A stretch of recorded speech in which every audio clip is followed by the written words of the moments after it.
بسم اللہ الرحمن الرحیم۔ السلام علیکم، میں سید ذریعت عباس مقدس مہینے کی مناسبت سے ایک بہت ہی عمدہ ٹاپک لے کے آپ کے سامنے حاضر ہوا ہوں۔ اللہ تعالیٰ نے ایک شخصیت کے قلم میں کوئی اتنی زیادہ تاثیر رکھی ہے کہ ان کی باتیں سیدھا دل پہ جا کے اثر کرتی ہیں۔ تو ٹاپک ہے آج کا توبہ۔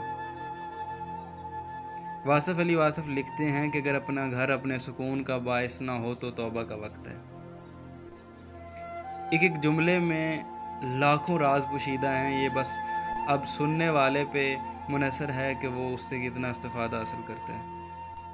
تو ایک لفظ پہ آپ کا غور درکار ہوگا، توجہ درکار ہوگی، اور دیکھتے ہیں اس سے میں نے کتنا سمیٹا اور آپ کتنا سمیٹ سکتے ہیں۔ تو کہتے ہیں کہ اگر اپنا گھر اپنے سکون کا باعث نہ ہو تو توبہ کا وقت ہے۔ اگر انسان کو اپنا حال اور حالات درست کرنے کا شعور نہ ہو تو اسے دانشور کہلانے سے توبہ کر لینی چاہیے۔ اگر مستقبل کا خیال ماضی کی یاد سے پریشان ہو تو توبہ کر لینا ہی مناسب ہے۔ اگر انسان کو تلاش کے باوجود ہمیشہ غلط رہنما ملیں تو اسے اپنے اطاعت شار ہونے سے توبہ کر لینی چاہیے۔ اگر انسان اپنے غم کو پریشانی، غریب الوطنی یا موت سے نہ بچا سکے تو اسے اپنے خود مختار ہونے کے بیان سے توبہ کر لینی چاہیے۔ اگر انسان کو ایک ہی پتھر سے 2 دفعہ ٹھوکر لگے تو اسے اپنے صحیح روی کی ضد سے توبہ کر لینی چاہیے۔ اگر انسان اپنی جوانی اور روپ سے پریشان ہو تو اسے اپنے بناؤ سنگھار سے توبہ کر لینی چاہیے۔ اگر انسان میں اپنی کامیابی کا سرور ختم ہو جائے اور اسے یاد آ جائے کہ اس نے کامیاب ہونے کے لیے کتنے جھوٹ بولے تھے تو اسے ضرور توبہ کر لینی چاہیے۔ اگر انسان کو اپنے خطا کار یا گناہ گار ہونے کا احساس ہو جائے تو اسے جان لینا چاہیے کہ توبہ کا وقت آ گیا ہے۔ اپنے گناہوں کا احساس ہی توبہ کی ابتدا ہے۔ اگر گناہ کا کوئی گواہ نہ ہو تو توبہ تنہائی میں ہونی چاہیے، اور اگر گناہ پوری قوم کے سامنے سرزد ہو تو توبہ بھی پوری قوم کے سامنے ہونی چاہیے۔ دراصل توبہ کا خیال خود بختی کی علامت ہے۔ جو اپنے گناہ کو گناہ نہ سمجھے وہ بدقسمت ہے۔ شیطان کو اپنی غلطی پر توبہ کا خیال نہ آیا اور ہمیشہ کے لیے لعین و رجیم ہو گیا۔ انسان حکم عدولیوں پر توبہ کرتا رہتا ہے، اس لیے اشرف المخلوقات ہے۔ کافر اپنے کفر کو دین سمجھتا ہے اور اپنے عبرت کو پہنچے گا۔ کچھ لوگوں کا خیال ہے اپنے ضمیر اور اپنے مزاج کے خلاف عمل کرنا گناہ ہے۔ ایسا ہرگز نہیں۔ گناہ اپنے مزاج کے خلاف عمل کرنے کا نام نہیں، اللہ کے حکم کے خلاف عمل کرنے کا نام گناہ ہے۔ گناہ اخلاقیات کے حوالے سے دین نہیں، دین کے حوالے سے ہے۔ اخلاقیات کا دین اور ہے، دین کی اخلاقیات اور۔ اللہ اور انسان کے مزاج میں بڑا فرق ہے۔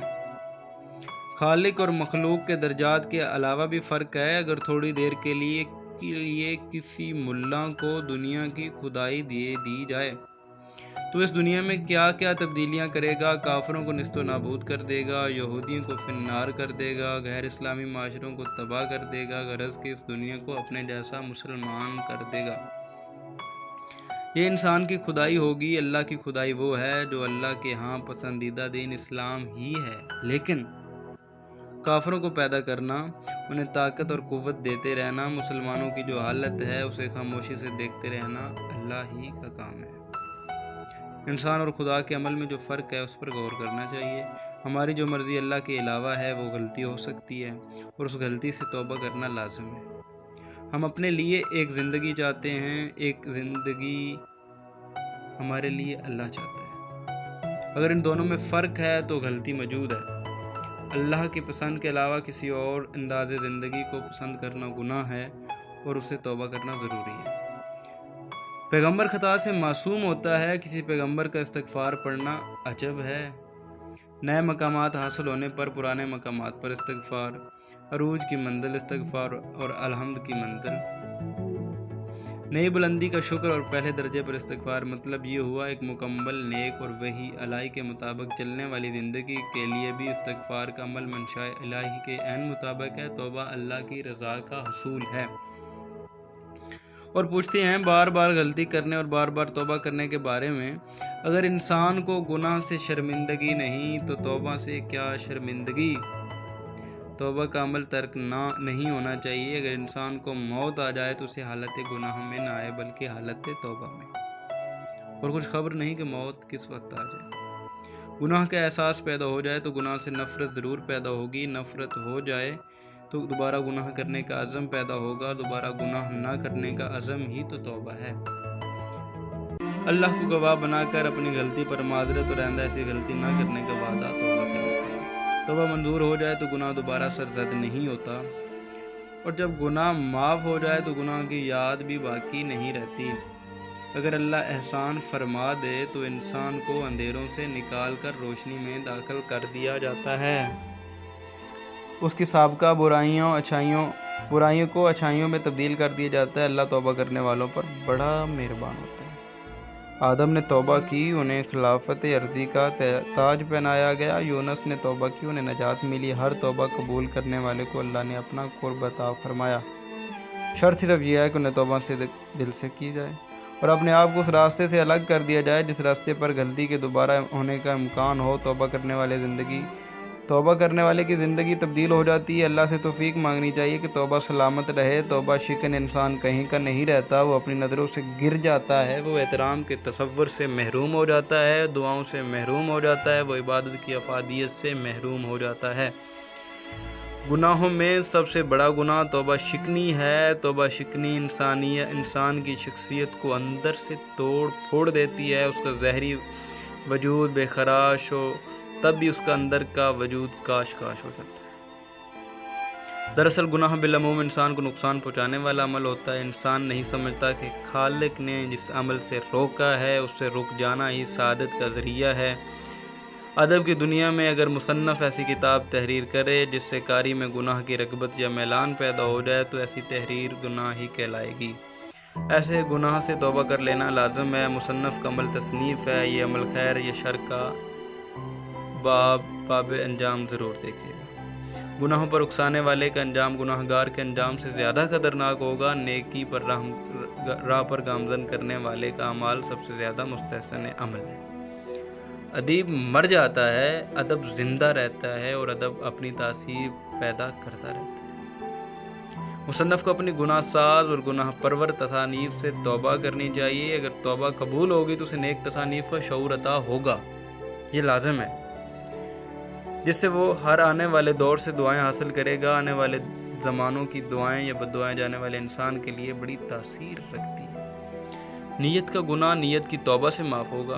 काबिल गौर बात है जी, नीयत का गुनाह नीयत की तौबा से माफ़ होता है। अमल का गुनाह अमल की तौबा से दूर होता है। तहरीर का गुनाह तहरीर की तौबा से ख़त्म होता है। यानी कि जिस डिग्री का गुनाह होगा उसी डिग्री की तौबा होनी चाहिए। गुनाह अगर अकेले का है तो गुनाह तौबा भी अकेले में, और अगर गुनाह मखलूक के सामने पब्लिक में है तो फिर तौबा भी पब्लिक में होनी चाहिए। साहिब तासीर की तहरीर उसके नामा अमाल में रखी जाएगी। जिस इंसान की जो दौलत अता होती है उसकी बाज पर्स होगी। दौलत सिर्फ पैसों का आना नहीं है। जिसको जिस टाइप की दौलत अता होगी उसको उस टाइप की बाज पर्स होगी। अल्फाज की दौलत हासिल करने वालों को ज़रूर उस दौलत के इस्तेमाल के बारे में पूछा जाएगा। अल्फाज की दौलत भी तो आई है ना, आंखों की दौलत भी तो मिली है, उनको कहाँ यूटिलाइज किया ये पूछा जाएगा। अगर नसीब यावरी करे तो अपनी तहरीर को अपनी नेकी में इजाफे के लिए इस्तेमाल कर लिया जाए। गुज़िश्ता पर तौबा का मुद्दा ही यही है कि आइंदा अपने अल्फाज के इस्तेमाल को अपने अमाल के आईना में देखा जाए। इंसान का पेशा सियासत हो, वकालत हो, तालीम हो, कारोबार हो, अल्फाज का इस्तेमाल हो, अमल के मैदान में ज़रूर देखा जाएगा। और जो इंसान जितना मुअस्सर होगा उसका गुनाह उतना ही बड़ा होगा। हम अपने गुनाहों को अपने हल्का तासीर में सनद बना देते हैं और यूँ हम ज़्यादा सज़ा के मुस्तहिक हो जाते हैं। अगर तौबा बरमला न हो तो बरमला गुनाह माफ़ नहीं होता। जितने बड़े हजूम में झूठ बोला गया हो उतना बड़ा झूठ होता है। اور اس کے لیے اتنی ہی بڑی سزا ہے۔ اس سے نجات کا واحد راستہ یہ ہے کہ اتنے بڑے ہجوم میں توبہ کی جائے یا آئندہ ہجوم کے سامنے آنے سے توبہ کی جائے۔ تو تحریر ختم ہوئی۔ واصف علی واصف کے لیے ڈھیروں دعائیں، خالق لم یزل ان کے درجات بلند فرمائے۔ اور آپ سے گزارش ہے کہ آپ نے اس میں سے کیا سیکھا، اور جو بھی سیکھا اس توبہ کو صرف زبانی حد تک نہیں رکھنا ہم نے، بلکہ یہ جو کچھ بھی سیکھا ہم نے اس کو عمل میں لانا ہے۔ خدا آپ سب کا حامی و ناصر ہو۔ جزاکم اللہ۔